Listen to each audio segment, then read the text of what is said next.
नमस्कार सगळ्यांना, रसोई regular with विनितामध्ये तुमचं स्वागत आहे. तर आता श्रीकृष्ण जन्माष्टमी येऊ लागली आहे. या श्रीकृष्ण जन्माष्टमीला ना बनवा तुम्ही हा मेवा पाकचा प्रसाद. मेवा पाक ही रेसिपी खूप सोपी आहे बनवणं. 15 ते 20 मिनिटात बनवून तयार होते. जर तुम्ही साखर खात नसाल तर तुम्ही हा गुळाचा मेवा पाक नक्की ट्राय करून बघा. तुम्हाला जे काही ड्रायफ्रूट्स आवडत असतील ते सारे ड्रायफ्रूट्स तुम्ही ह्यामध्ये ॲड करू शकता आणि मेवा पाकचं प्रमाण तुम्ही तुमच्या हिशोबाने कमी जास्त करू शकता. तर इथे मेवा पाक बनवण्यासाठी लागणारं साहित्य बघूयात. तर इथे मी काजू, बदाम, मनुके आणि काळे मनुके घेतले. तर हे सारं मी एका मुठीच्या प्रमाणाने घेतलेले आहे. तर इथे बघू शकता तुम्ही एका मुठीचेच प्रमाण मी घेतलेले आहेत. तर आणि इथं सुकं जे खोबरं आहे ना ते खोबरं किसून घेतलेलं आहे, ते 1 कप घेतलेलं आहे मी. गूळ आहे, डिंक घेतलेला आहे 1 मुठी, खसखस आणि विलायची. तर सगळ्यात आधी ना मी गॅसवरती कढई ठेवते गरम करायला. त्यामध्ये 2 चमचे तूप ॲड करायचं. तूप छान गरम झालं की त्यामध्ये आपल्याला जे डिंक आहे ना ते छान डिंक फुलेपर्यंत आपल्याला परतून घ्यायचं आहे. तर गॅसचं फ्लेम आपल्याला मंदच ठेवायचं आहे, म्हणजे बारीक गॅसवरतीच आपल्याला हे सारं परतून घ्यायचं आहे. तर इथं बघू शकता तुम्ही डिंक छान फुलू लागली आहे. तर डिंक छान फुललं की आपण ते एका प्लेटमध्ये काढून घेऊयात साईडला. तर तुम्ही डिंकच्या जागी मखानासुद्धा यूज करू शकता किंवा मखाना आणि डिंक दोन्हीसुद्धा यूज करू शकता. मग त्याच कढईमध्ये मी इथे काजू आणि बदामसुद्धा व्यवस्थित परतून घेते. तेही आपल्याला मंद आचेवरतीच परतून घ्यायचं आहे, 1-2 मिनटं परतून घ्यायचं आहे. तर इथे काजू आणि बदामसुद्धा परतून झालेले आहेत, तेही मी साईडला करते. त्यामध्ये मी आता ह्याच कढईमध्ये मी अजून 1 चमचा तूप ॲड करते आणि त्यामध्ये ना आपल्याला काळे मनुके आणि मनुके छान फुलेपर्यंत मंद आचेवरतीच परतून घ्यायचे.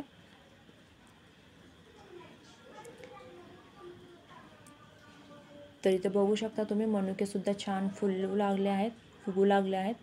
तर मनुके छान फुगले की तेही आपल्याला साईडला करून घ्यायचे. तर इथे बघू शकता मनुकेसुद्धा छान फुगलेले आहेत, तेही मी एका प्लेटमध्ये साईडला काढून घेते. त्याच कढईमध्ये आता आपल्याला जे किसलेलं खोबरं आहे ना तेही आपल्याला मंद आचेवरतीच परतून घ्यायचं, हलका असा लालसर होईपर्यंत. तर इथं खोबऱ्याचं कलरसुद्धा हलकासा लालसर कलर आलेला आहे. तर तेही खोबरं आपल्याला सुकं खोबरं किसलेलं एका प्लेटमध्ये साईडला काढून घ्यायचं आहे. तर काजू आणि बदाम थंड झाल्यानंतर ते आता आपल्याला मिक्सरमधनं वाटून घ्यायचं आहे. तर इथं डिंक आणि मी काजू बदाम मिक्सरमधनं दरदरीत वाटून घेते. मनुके आणि किसलेलं खोबरं वाटायची काही गरज नाही. फक्त आपल्याला डिंक आणि काजू आणि बदाम अगदी दरदरीत वाटून काढायचं, म्हणजे आपल्याला फक्त मिक्सरनं एकदम एकाच स्पीडमध्ये नाही ठेवायचं, फक्त चालू बंद करून आपल्याला काढायचं. अशा पद्धतीने दरदरीत वाटून जाईल. तर इथं वाटून झालेलं आहे. तर ते मिश्रण मी प्लेटमध्ये काढून घेते. खोबऱ्याच्या किसमध्येच आपल्याला ॲड करून घ्यायचं. जे किसलेलं खोबरं आहे ना त्यामध्ये आपल्याला मिक्स करून घ्यायचं आहे. तर हे सारं मिश्रण एकत्रित मिक्स करायचं आहे. तर आता इथे ना मला गुळाचं प्रमाण, आता आपण हे मिश्रण केवढं आहे ना त्या हिशोबाने आपल्याला गुळाचं प्रमाण घ्यायचं आहे. तर हे मी मोजते, हे सारं मिश्रण किती आहे. तर इथं कपमध्ये काढून घेते मी. तर हे सारं मिश्रण ना 2 कप एवढं आहे. तर इथं मोजमाप करून बघते मी. तर हे ना पूर्ण मिश्रण 2 कप एवढं आहे. तर 2 कपच्या हिशोबाने ना आपल्याला गूळ 1 कप घ्यायचं आहे. तर इथं मी 1 कप गूळ घेतलेला आहे. तर हे गूळ ना विदाऊट केमिकलचं आहे, म्हणून थोडंसं काळं गूळ दिसते तुम्हाला. तर जास्त पिवळंसुद्धा गूळ यूज करायचं नाही, कारण त्यामध्ये थोडंसं मिठाचं प्रमाण असतं. तर अशा पद्धतीने तुम्ही विदाऊट केमिकलचं गूळ यूज करू शकता. तर इथे गॅसवरती ना मी 1 चमचा तूप ॲड करून त्यामध्ये 2 चमचे खसखस ॲड केलेला आहे. खसखस टाकलं की पटकन आपल्याला त्यामध्ये गूळसुद्धा मिक्स करून घ्यायचं. अशा पद्धतीने गूळ इथं बघू शकता तुम्ही पातळ झालेला आहे. त्या गुळामध्ये आता आपल्याला हे सारं मिश्रण मिक्स करून घ्यायचं व्यवस्थितपणे. तर हे सारं आपल्याला मंद आचेवरतीच ठेवायचं. गॅसचं फ्लेम आपल्याला मंदच ठेवून करायचं आहे. तर हे सारं आता आपल्याला व्यवस्थित मिक्स करून घ्यायचं आहे. तर पूर्ण गूळ व्यवस्थितपणे मिक्स व्हायला पाहिजे.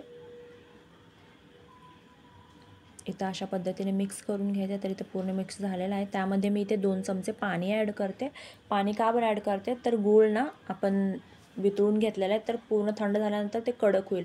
पाणी ॲड केल्यामुळं ना ते थोडंसं मऊपणा राहील आणि खाताना पण आपल्याला कडक लागणार नाही ते मेवा पाक. तर मऊच राहतील आणि सहजरित्या तुटले जातील असे. तर म्हणून आपल्याला त्यामध्ये 2 चमचे पाणी ॲड करायचं आणि इथे मी वेलची पावडरसुद्धा ॲड केलेलं आहे. तर अशा पद्धतीने आपलं ह्या मेवा पाक तयार होतो आहे. अजून नाही झाला. तर हे पूर्ण कसं समजणार की आपल्याला हे झालं आहे म्हणून, तर इथं बघू शकता तुम्ही अशा पद्धतीने ते पूर्ण एका ठिकाणी गोळा बनतो. ते दाखवते मी तुम्हाला चमच्यामध्ये धरून. तर इथं बघू शकता तुम्ही पूर्ण एकत्रित असा गोळा झालेला आहे. जेव्हा हा एकत्रित असा पूर्ण गोळा होईल, सुटसुटीत नाही दिसणार, एकाच ठिकाणी चिटकून राहील हा गोळा. पूर्ण बघू शकता तुम्ही. हां, अशा पद्धतीने हा गोळा बनवून तयार झालेला आहे. तर हा मेवा पाकचा मिश्रण बनवून तयार झालेला आहे. तर इथं एका प्लेटमध्ये मी तूप लावून ठेवलेलं आहे. त्यामध्ये हे काढून घ्यायचं आणि व्यवस्थितपणे थेपून घ्यायचं. तर अशा पद्धतीने मी इथं थापून घेते. ते चमच्याला लागलेलं सुद्धा काढून घ्यायचं आणि छान व्यवस्थित आपल्याला थापून घ्यायचं.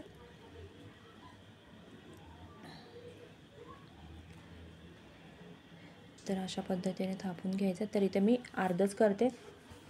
प्लेट मोठी झाली आणि मिश्रण थोडंसं कमी झाल्यामुळं लयच पातळ वड्या होतील म्हणून मी अर्ध्या बाजूलाच थापून घेते प्लेटमध्ये अशा पद्धतीने.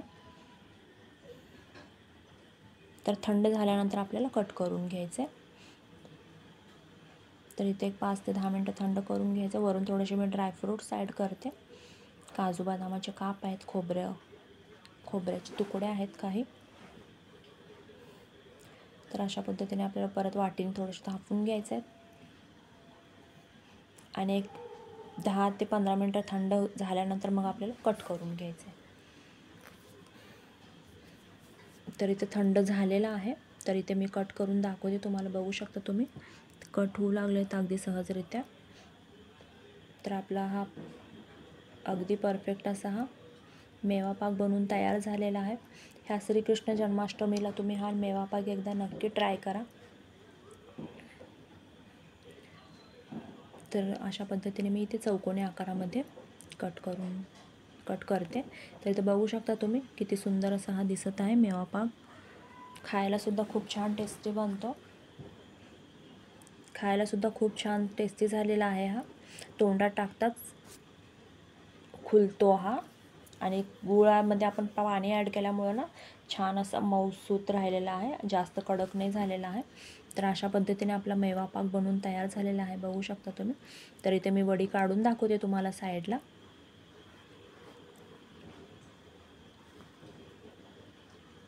इथे मी तुम्हाला साईडला वडी काढून दाखवते. अगदी सहजरित्या निघत आहेत वडी. परफेक्ट असे आपला हा मेवा पाक बनवून तयार झालेला आहे. काही चुकणार नाही, काही नाही. आपल्याला एक तारी पाक वगैरे काही काढायची गरज नाही. अगदी गुळाने एकदा तुम्ही गुळ वापरून तुम्ही हा एकदा मेवा पाक नक्की ट्राय करा. तुम्हाला आवडेल. आणि तुम्हाला जर व्हिडिओ आवडला असेल तर व्हिडिओला लाईक करा आणि सबस्क्राईब करा. धन्यवाद. कृष्ण जन्माष्टमीच्या शुभेच्छा.